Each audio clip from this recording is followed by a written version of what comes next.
বন্ধুসকল, আজি ভিডিঅ'টোত কৃমি পেলু সহজতে মাৰিবলৈ পৰা কেইটামান ঘৰুৱা চিকিৎসা বিষয়ে দিয়া গৈছে। ভিডিঅ'টো ভালকৈ শেষলৈকে চাব আৰু ভালদৰে বুজি লৈ ঔষধ ব্যৱহাৰ কৰিব। বন্ধুসকল, সাধাৰণতে এই ৰোগ হয় মিঠা বস্তু, অপৰিষ্কাৰ হাতেৰে কোনো খাদ্যবস্তু খালে, পকা ফল খোৱা, পানী খাদ্য যোগেদি শৰীৰত কৃমি হ'ব পাৰে।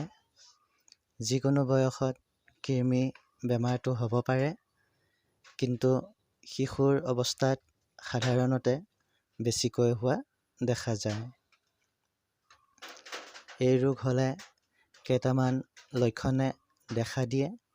মিঠা বস্তু খাবলৈ ইচ্ছা হয়, ৰাতি টোপনিত দাঁত কৰচে, নাক খজুৱাই, টোপনিত প্ৰস্ৰাৱ হয় আৰু শৌচ একেবাৰে কঠিন হয়।